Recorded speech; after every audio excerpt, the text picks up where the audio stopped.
Hello, thank you for joining today's ForeSite tutorial on creating alternate funding solutions. We're currently looking at a 2020 reserve study for a condominium association.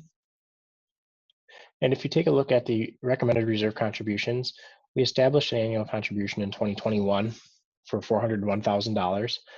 And then over the next 3 years, our reserve contributions increase at a rate of $116,000 per year.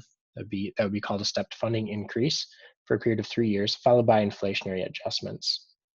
Furthermore, if you look at the schedule of anticipated expenditures, there's a significant volume of expenditures over the first 5 years of the reserve study.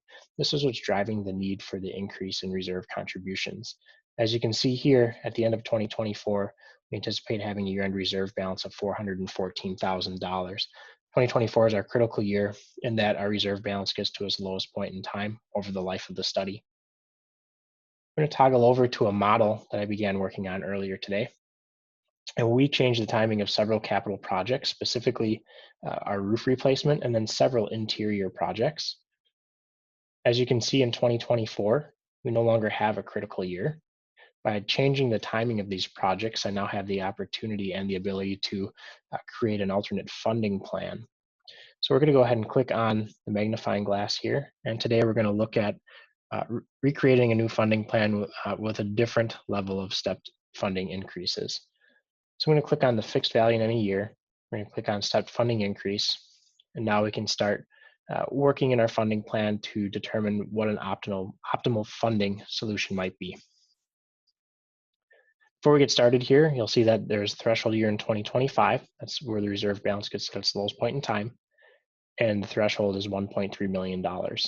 So as you work with the contribution calculator, you'll want to evaluate that threshold dollar amount and that threshold year and determine whether that is an adequate level of reserve funds for the association. So we're going to begin with doing a stepped increase of $50,000 per year beginning in 2022 for a period of 3 years. We can see by that doing that, we're going to have a negative reserve balance of nearly $7 million in 2050.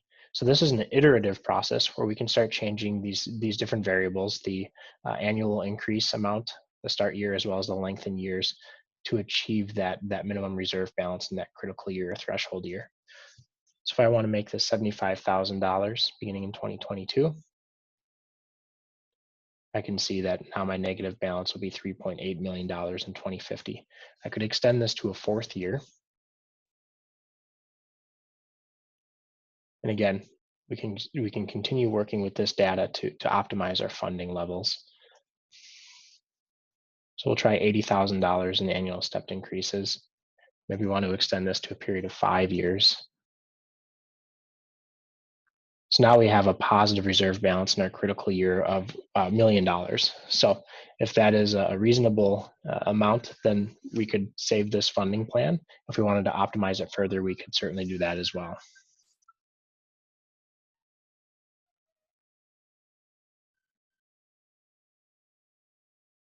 Now we can save our changes, and we have a new funding plan that we put into place. And you can see that we do not have a negative reserve balance at any point in time. And at the end of the reserve study, we have an anticipated reserve balance of nearly $900,000.